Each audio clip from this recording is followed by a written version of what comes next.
What's green lithium for you, and where can it come from? Canada and the United States have phenomenal lithium resources. This Alberta company, E3 Metals, has a lot of lithium that's in the Leduc reservoir. Welcome back to Rockstock Channel, and thanks for checking in. Before we launch into the interview, we'd like to thank all our Patreon sponsors. And for those of you who are new, share a bit about us. RK Equity is an advisory firm run by Rodney Hooper and me, Howard Klein. We are exclusively focused on raising awareness about companies producing or developing the next generation critical raw materials that are powering Tesla's EV battery energy transition. Please register your email at rkequity.com and follow Rodney and me on LinkedIn and Twitter. Please also subscribe to this channel, Rockstock Channel, on YouTube, as well as Lithium Ion Rocks on SoundCloud for our podcasts. Please note, Rodney and me are not financial advisors or broker-dealers. Nothing you hear in this video is investment advice. Please do your own research and read the disclaimer at the end of this video or on our website. Thanks again for the support, and let's get into the video. Actually a Canadian discount. Canadian listed companies with Canadian projects. It seems like Vancouver and Toronto hasn't really caught on to the new lithium trend yet. It's very, very, very, very encouraging, Kai, that you said what you just said, because there's so much more retail investors. They've not kind of come in and understood this. Piedmont was trading at 50, 100 million market cap 9 months ago. Now it's over $1 billion. We are welcoming Chris Doornbos for the second time. We did a podcast, Lithium Ion Rocks, in November of 2019. So E3 at the time of that podcast was about an 8 million market cap at the very, very bottom of, the lithium market scoreboard that I keep track of. And like hot song moving up the Billboard charts, E3 has climbed quite a bit, although in the last, last 2 weeks or so, the stocks pulled in ahead of some, I guess your 4-month hold on the last placement you did, or one of the last placements you did is upcoming. So that sometimes happens. What's transpired, in the last, few months, operationally, you had a PEA, you've raised some capital, and most importantly, what are the kind of milestones over the course of this year? In general, RK Equity, as big a fan of we are of the hard rock to hydroxide story, our second great preference is for these DLE stories for a whole host of reasons, and we think the market has been more receptive to them in the case of Standard Lithium, Vulcan Energy Resources, Lake Resources, and Lilac receiving funding from Bill Gates' Breakthrough Energy Coalition, and there's a lot of activity in the Salton Sea as well in California. But as one of only 4 public equity plays, even though you have risen in market cap about 10 times and about 5 times in price, you're still trading at a very meaningful discount to Standard Lithium and Vulcan and Lake Resources. So let's just talk a little bit about what the recent past and more importantly, with all the funding you have, what milestones and catalysts are forthcoming that hopefully may lead to a closing of this valuation gap. Thanks for having me back, Howard and Rodney. I think the last 6 months for E3 really has been pretty foundational, and we've seen a pretty massive maturation of the company. And the catalyst for that was the preliminary economic assessment. From the market perspective, we needed to demonstrate how a project that has a grade of 75 milligrams per liter can be economic. And I think the PEA really demonstrated that. It also demonstrated one of the lower operating costs for a battery quality lithium hydroxide. So that being the catalyst, you're right, we did raise some capital over the series of 2 raises since the PEA and one slightly before that, totaling about $14.3 million raised in total over that 4-month time frame. On the technical side, some of the things we've done over the past couple of months, we opened up a facility here in Calgary. So we've added quite a few staff to this. One gentleman in particular, Chris Ward, he worked with me years ago. He's 10 years my senior, building a project in Alberta that was a $17 billion capital build. So really understands how to build projects locally, which is really important, but also build, a machine and take it from a pilot stage and grow it to a commercial plant, and all the nuances that come in with that. Peter Ratzlaff as well, we added to the team. 25 years as a production engineer, moving fluids out of these aquifers in Alberta. We also added Brad Wall, a former premier of Saskatchewan, the province next door, on the government side of things. So the catalyst over the next, couple of months to the end of the year, really focusing around, obviously, first and foremost, this DLE technology. So, the next stage for us is to get this pilot out. And you would have seen early April, we got a $1.8 million, that's Canadian, grant from the Alberta government. You would have seen some quotes from ministers here in Alberta, supporting lithium in Alberta, which is really great to see, especially the one from Sonia Savage, who's our energy minister. Very supportive of, and that department is the one that regulates us. So very, very important to see support from that group. We're already doing flow testing, and that leads to basically what we're calling the pilot prototype. The other thing is developing the aquifer management plan, leading towards upgraded resource to measure indicated. Ultimate goal of all of this work is a pre-feasibility study. And when is the sort of target date now for the PFS? It's going to be probably Q2 next year. And the PFS for us is going to be a very robust document, going to outline for the company a decision point, a go, no go for the commercial facility. Our capital is $600 million US to start 20,000 tons. It breaks into like a third drilling and pipeline, a third pretreatment and DLE. So that's the getting the lithium out of the brine, and then a third, lithium production. And that's roughly, but it's about breaks out like that. The CapEx side and the OpEx side, can those tighten? Yeah. A good example is the number of wells that we've planned to drill. So we've assumed that we're going to drill 100% all new wells. We know that there's a very distinct possibility that we could repurpose up to 50%. Each well cost about $2.4 million. So you can understand what that would do to the capital if for every well that we can take on. There was a cost to take it on, but the differential is about a little under $2 million a well. So and you would have done that work by the time the PFS is done? Yeah, the permitting process for all that has initiated. So that sort of locks in the final location for everything. And then that also helps you lock in the price. That process also allows you to go around, do that search on what's available for suspended and soon to be abandoned infrastructure that we have in Alberta, which is, a whole nother topic to talk about, which is the Orphan Well Fund that we have here. And we can start to evaluate those wells. That's what Peter's department will be doing, is looking at these wells, evaluating them, make sure they're fit for purpose, or even just the land as well. So let's say the well is not fit for purpose, but there's a drilling location there. It's got power already to it because it has a pump to move, something from the aquifer that or another unit above it, for example, because this is all stratified. So there's a potential for even non-Leduc wells to deepen them, to drill beside them, that sort of stuff. So there's so many opportunities here to reduce cost, and Peter's team will evaluate that based on where we need the wells for the PFS and what's available, and that's where we'll determine what we can actually take on, and then you'll start to see that come into play. Chris, I mean, one of the things I've been really impressed with E3 is you've utilized historic drill results.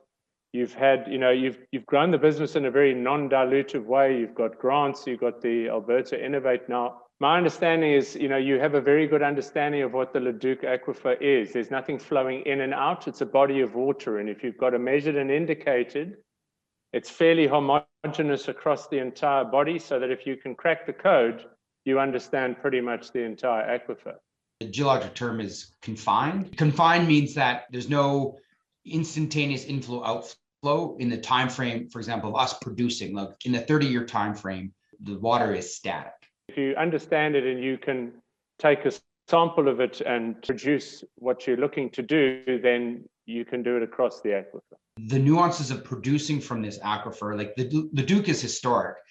The reason that we were able to do what we've done so quickly and so with so little money is that we're not out there doing these expensive exploration drill programs.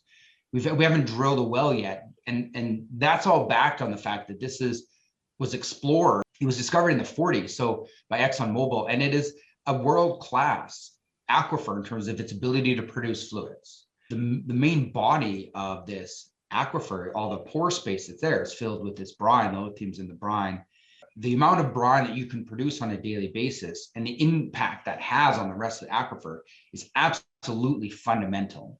The benefit to E3 is that we're started at a reasonable size, but we can expand this across the aquifer because it can support that expansion. It can support increasing brine production over time because it's so big and it's so thick. If we're successful at 20,000 tons, there's no reason why we're not going to grow that over time to 150,000 tons. And that's really the exciting side of what E3 is. The key catalyst for me, when does E3 produce on a demonstration or pilot scale where you are only scaling out, not up? When you reach the point where you demonstrated at that level commercially, getting the recoveries that you expect, the resin having the resilience and the costing and so on. When will E3 be able to deliver that data for shareholders to see? E3 is like walking towards the pilot. We are on that path. What the focus for us right now is taking advantage of the ion exchange world. Ion exchange has become the DLE system of choice. The real big benefit to ion exchange is that it scales linearly. You're going to end up with a column, and the best example is a water softener. It's a column and it's got beads in it, and if you have one, you know that you have to fill up those beads every so often. The size of it is designed for the amount of water that your house is going to flow, and that's the same with us. We're going to build one of those columns at the size that it would work in a commercial facility, and that's what's going to pilot. And for us, that's how we're reducing the scale risk, going from a pilot to a commercial facility. Is that if one column works, 2 columns will work, 3 columns will work. So it doesn't, at that point, you've significantly de-risked the project by deploying it in this manner. So that's the goal, is the pilot prototype will be a small scale but similar dimension ratio to the column that will go out in the field. And the one that will go in the field will be a commercial column. And what's the timing on that, Chris? We're looking at starting that build by the end of this year, end of 2021 to early 2022 would be my sort of window that's going to be constructed and out to the field. And the company's working on all the other logistical things that are required with that. For example, access to site. So we're not going to drill a well to test this on. We're working with some operators that have production still left, and that production is not a lot, but it's enough that there's enough brine coming up that we can run the pilot. All of our development work from day one has been on the Leduc brine. And if you go through our peers in the space, they all did their development work on synthetic brines. Is the difference between the pilot prototype and the field? So the field is actually out in the field using the Leduc brine. Fresh brine coming straight out of the aquifer, like that's the real test, right? And that's what the pilot, that's the big difference between the field pilot and the pilot prototype, is really real world environment. You're sitting out in the field, you've got temperature, outside temperature to worry about, you've got all the nuances with the external, like getting the brine. And that's what I'm saying. So that's to my mind, that's a live, proven, at ready for scale out level that will be achieved. There will be some engineering challenges, and you've got to do all of the flow and so on. But once you have a column that is to commercial size, you're just going to build a lot of this identical column and then handle the engineering feat of flowing the brine through. But you will, there's no, like in other projects where people build a small demonstration and then up that by 40 times when they got into production. In this instance, it's the same thing. As long as you pump it through in the same way, you've proven it already at that level. Yeah, and that flows through to the production of hydroxide. If you're building an electrolysis cell, if you want more production, you don't build a bigger electrolysis cell, you add another unit. We've been working together now for about 2 years, and we were big skeptics on DLE for a long period of time. But through our mutual friendship with Alex Grant, who has really carved out a niche for himself as the DLE expert and champion, as one of the co-founders of Lilac, but advisor to a number of companies, not to you, but when I first talked about your story with him, and I got hung up a little bit on the 75 ppm brine, he described that, in contrast to, let's say, an Argentine brine, which might be 400 ppm or 600 ppm, because those are living organisms, you can only pump so fast, so if you're doing DLE on some of those, you still have a pumping issue, whereas in Alberta, in this contained aquifer, and you said you wrote a paper, you told me you wrote a paper with Alex about this contained aquifer. I'd encourage all viewers to look that up. But basically, this lithium sitting in water, right? You can pump this out at a very high speed. There's like no limit to the pumping rate. And because you could pump it that fast, you could concentrate that 75 ppm a lot faster through your ion exchange resin, column. You're absolutely right. Like for us, the limitation for our aquifer is not the aquifer itself. And that is something that is very special. The aquifer is so amazing and can deliver so much fluid that we can't pump it fast enough. When you look at a DLE story, the throughput is what separates DLE from anyone else, because you don't have to have all this big pond infrastructure. And if you want to grow your production, you don't need to add more ponds and add these huge surface impact. You can just add more columns to your small little enclosed production facility, and then you can increase the volume of fluid that you're producing out of the aquifer. And I was talking earlier about our ability to expand our project from the initial to upwards of, we think, around 150,000. That is all relative to the aquifer. That is because of this aquifer and its ability to produce fluid. You are focused on hydroxide. So when the fluids are going up through the columns, they're coming out. I've watched some of the standard lithium, like their first step is going to chloride, right? And then from chloride, they're going to make other products like carbonate. But you're saying you have a choice. You can go to chloride, but you're choosing first to go to sulfate, and then sulfate is the main precursor to go to hydroxide. We did an evaluation, a trade-off between carbonate and hydroxide, and looking at it from both operational production and cost, also value and anticipated value. And I think that on the value side, I think there's a lot of agreement that with the high energy dense batteries, and Ronnie explained it the best I've ever seen. It has to do with, high nickel cathodes need higher temperature, therefore they need hydroxide. And it's as simple as that.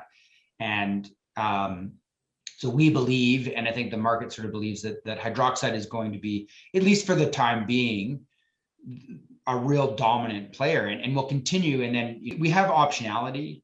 We can make a chloride, we can make a sulfate. General path for hydroxide, and what we've evaluated actually is the most efficient way to make it, because we end up being able to recycle all of our reagents through this process, is to go directly from sulfate to hydroxide. And that's a common industry path. A lot of hard rock or even clay projects that you're probably hearing about in the lithium space, they follow that path. But we can also, as we grow, we can still make a lithium chloride, and that's important if lithium metal becomes a part of batteries, which if you look at guys like QuantumScape, that's what they're contemplating. And lithium chloride is the precursor to lithium metal. So we have the optionality there. As the battery industry matures, having the ability to be flexible as we grow, we can bring on different streams. Because of the way the DLE works, the next 20,000 tons could be half sulfate to hydroxide and half chloride to metal. You have that flexibility in, because you own the resource as well as you are developing the technology. In Standard Lithium's case, they're partnered with langsis for the most part. Yes, they have other resources that they could build, sometime in the future. But right now, their focus of the joint venture, and they position themselves as a technology company. You're a technology company plus a resource company. And to your point of going from sulfate to hydroxide or to carbonate, that's something we've heard from Lithium America's John Evans, on the clay side. They say, once you get to the sulfate, then they can kind of go in either direction. Once it's in that form, either chloride or sulfate, it can go anywhere, right? And the fact that we can make either of those means that there's not a lot of products in the lithium world that people want that we can't make. So it does provide us with, and this is why we say like the lithium production side of things is going to be industry standard. It really is. We're not going to be reinventing anything here. We're just going to be using an industry standard and well-recognized process to produce our final product. And that reduces the risk significantly, because again, and that's the focus. The focus of the DLE is to make the precursor and get it out of the brine. That's the hard work. Once the hard work is done, and we have this very clean, very high grade, concentrated in either lithium sulfate or lithium chloride, we can make anything. And because it's pretty pure, it means that we have less work to get it to battery quality, which is why we have so much confidence that what E3 is going to produce is going to be a battery product. The beauty, we didn't talk about it so much, of the DLE is not only that it takes a lot shorter than the conventional evaporation, but the purity level of what comes out is so high. And this is what Lake Resources is constantly talking about. It's really the consistency of the product that comes out of the process is much better than through conventional brines. And the last thing I'll just compared to, again, you have a technology, you have a resource, but you don't need to get into another business in order to produce lithium, right? So like the geothermal stories, right? They're like, we're going to get into lithium business, but we have to get into the geothermal business first, unless they're already like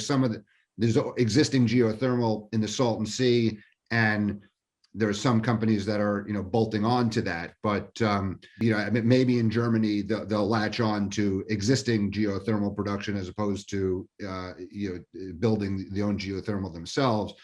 But even in the clays in Lithium America's case, they have to build sulfuric acid plants. They're getting into the electricity business. They're saying we have a byproduct of our process is that we're going to sell electricity to the grid, because we have to generate our own electricity in order to produce our lithium. You don't need to generate your own electricity. You don't need to get into some other business. There's not like additional infrastructure that you need to create. Is all of that correct? Like you're focused on building lithium in an area where there's enormous existing infrastructure, where there's skills who know in the oil and gas industry who understand, piping and moving water. We can tie into the Alberta grid and get that power. We did contemplate a natural gas power plant, but we did not contemplate building that. We contemplated a company here in Calgary that builds them, building and operating, and we would just pay them for the power. And so you'd have a power purchase agreement from them. So we would not be a power company. We'd just be dovetailing with them and coordinating that effort so that power plant is there. The one thing that I would say that we would bolt onto this is carbon sequestration to get us down to zero carbon. So that is something that is near and dear to my heart, is the sort of impact to this, and DLE on all fronts is it's a very minor impact. There's no tailings, we're not using fresh water. All those sorts of things are just inherent to DLE. The size of the land we use is much smaller. The last piece is the carbon footprint, and having someone build us a gas-fired power plant and keeping that behind the fence. 3% of exhaust gas from a gas-fired power plant is CO2. That's the greenhouse gas. That's what you want to eliminate. The rest is just oxygen and other things and water vapor. So we can take that CO2 using Alberta developed carbon sequestration tech. Look at a company called Enhance, and we can dispose of that into our aquifer. And And that allows us to capture that CO2, allows us to get down to near or no carbon emissions. And I think that's going to be a very important part of the story if we're selling this lithium that's going to eventually end up in OEMs. And I think you're going to see a lot of this grow in Alberta as the Canadian carbon tax comes into play. So is it fair to call you near zero carbon lithium? we use the term net or zero carbon emissions. We didn't trademark it, so we're just trying to be it. We're just trying to actually do it.